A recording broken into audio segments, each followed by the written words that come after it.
रमा, मधु और सुधा आशा देवी की 3 सरकारी बहुएं। रमा पेशे से सरकारी वकील थी, मधु एक यूनिवर्सिटी में प्रोफेसर थी और छोटी बहू सुधा एक सरकारी बैंक में नौकरी करती थी। तीनों बहुएं नौकरी वाली थीं, इसलिए तीनों ही पूरा दिन व्यस्त रहती थीं। इसी वजह से रोजाना किसी न किसी बात पर तीनों बहुओं में लड़ाई हो ही जाती थी, खासकर तब जब होता था इतवार, यानी कि संडे। क्या बात है आशा जी, आज सुबह सुबह सब्जी मंडी होकर आ रही हो? आज इतवार है ना, बहू बेटे देर से सोकर उठेंगे, सोचा घर पर क्या करूं, मंडी ही हो आती हो। अच्छा, आज तो तीनों बहुओं की छुट्टी होगी, चलो बढ़िया है। तीनों बहुएं सरकारी नौकरी वाली हैं, वैसे तीनों ही काम वाली हैं तो आपस में बर्तन खड़क ही जाते होंगे। अरे नहीं, मेरी तीनों बहुओं में बहुत प्रेम है, उनमें कभी कोई लड़ाई नहीं होती। अभी तक तो सब उठकर अपना अपना काम निपटा चुकी होंगी। अपनी वकालत घर में मत झाड़ो भाभी, मैं भी बड़े स्कूल में प्रोफेसर हूँ, मुझे भी गणित आती है। आलू के पराठे में प्याज नहीं डालेंगे, सिर्फ आलू पराठा ही बनेगा। अच्छा, मैं भी देखती हूँ कि तुम आलू के मसाले में प्याज कैसे नहीं मिलाती हो। तुम अकेले आलू का पराठा खाने वाली नहीं हो, हम सब हैं। अरे तो किसने मना किया? 6 आलू हैं, दो तीनों के हो गए, ये दो मेरे। ओहो, बहुत बढ़िया, खुद दोनों ने बढ़िया बढ़िया आलू रख लिए और मुझे ये गले हुए खराब दे दिए। बड़ी चालाक हो आप दोनों तो। अरे मैं भी बैंक में नौकरी करती हूँ, सारा हिसाब किताब मुझे भी पता है। ये आधा आलू खराब है, ये मैं क्यों रखूं? मैं अपना आलू नहीं दूंगी।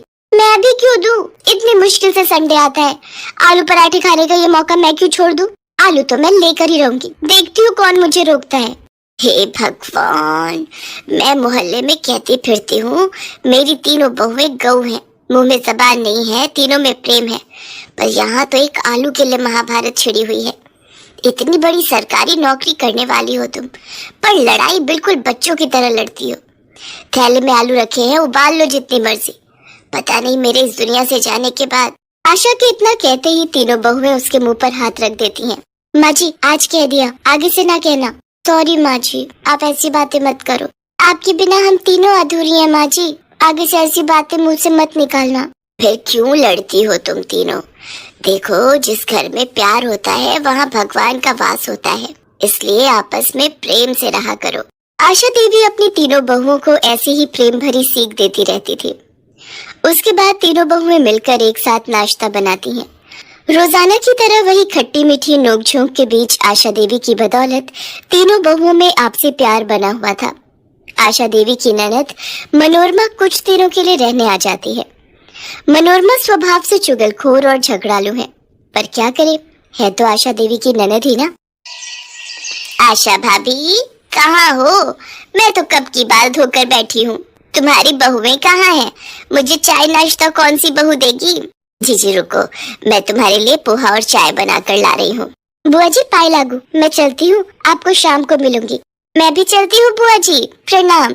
ओह, मुझे भी आज लेट हो गया। मधु भाभी रुको, मुझे अपनी स्कूटी पर जरा बस स्टैंड तक छोड़ देना, आज कैब बुक ही नहीं हो रही। ये बढ़िया बात रही, तीनों बहुएं काम पर निकल गई, अब तुम सारा घर का काम करोगी।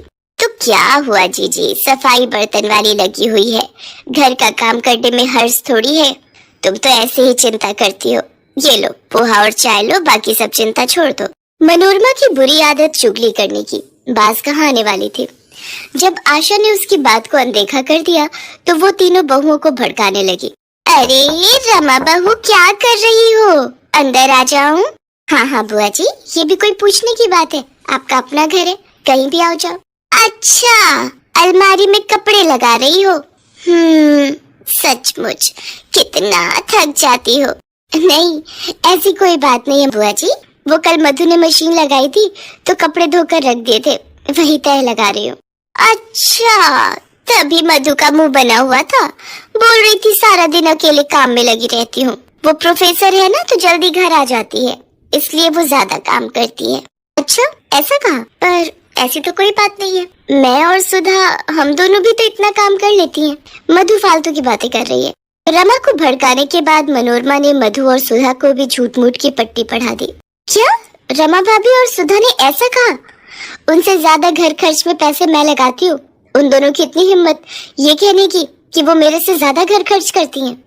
आपको पता है बुआ जी, कितनी बार रमा भाभी और सुधा के जन्मदिन एनिवर्सरी पर मैंने महंगे महंगे तोहफे लाकर दिए हैं। अच्छा हुआ बुआ जी आपने मुझे बता दिया, ये दोनों मेरे बारे में क्या सोचती हैं। मनोरमा तीनों बहुओं में फूट डाल चुकी थी। तीनों बहुओं के व्यवहार में फर्क साफ दिखाई दे रहा था। ये तीनों को क्या हो गया है, आज इतवार के दिन घर में इतनी शांति कैसे बनी हुई है। रमा बहू क्या हुआ, आज रसोई में कुछ स्पेशल नाश्ता नहीं बनाना क्या? मुझे नहीं पता माँ जी, मैंने अपने और सुधीर के लिए छोले भटूरे मंगवाए थे, हमने वही नाश्ता कर लिया है। रमा भाभी बहुत ज्यादा इतराने की जरूरत नहीं है, हमने भी स्पेशल अमृतसरी कुलचे मंगवा कर खा लिए हैं।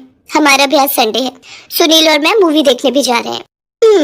मैंने भी जलेबी समोसे खाए हैं, खुद कमाती हूँ, किसी का दिया नहीं खा रही। मैंने और रवि ने हैवी नाश्ता किया है, बढ़िया। कितने दिनों बाद। ये हो क्या रहा है इस घर में, एक दूसरे से सीधे मुंह बात करने को तीनों तैयार ही नहीं है। जरूर कुछ गड़बड़ है, नहीं तो ये तीनों मेरे से इस तरह बात नहीं करती। और ये मनोरमा जी कहाँ गई है, बड़ी देर से दिखाई नहीं दे रही, लगता है कमरे में होंगी। उनकी चाय वहीं दे आती हूँ। अरे मैंने भाभी की तीनों बहुओं में ऐसी फूट डाली है, ऐसी फूट डाली है कि पूछो मत। बड़ा इतरा रही थी तीनों बहुओं को लेकर। ओह, इसका मतलब ननद जी ने मेरे घर में आग लगाई है।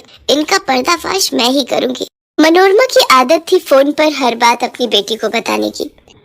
आशा देवी ने एक दिन अपने मोबाइल का ऑडियो रिकॉर्डर ऑन करके मनोरमा के कमरे में रख दिया और जानबूझकर मनोरमा से बातों बातों में बात करने लगी। भाभी तुम मुझे पहले कहती तो मैं बहुत पहले ही ये काम कर देती। अब तुम अपना दुख मुझसे कह रही हो कि तुम अपनी तीनों बहुओं से तंग आ चुकी हो, उनकी सेवा करके तुम थक जाती हो। चलो अभी भी कुछ नहीं बिगड़ा है, तुम चिंता मत करो, मैं तुम्हारी तीनों बहुओं में फूट डाल चुकी हूँ। मनोरमा सारी सच्चाई बोल देती है कि कैसे उसने रमा, मधु और सुधा से एक दूसरे के लिए चुगली की थी।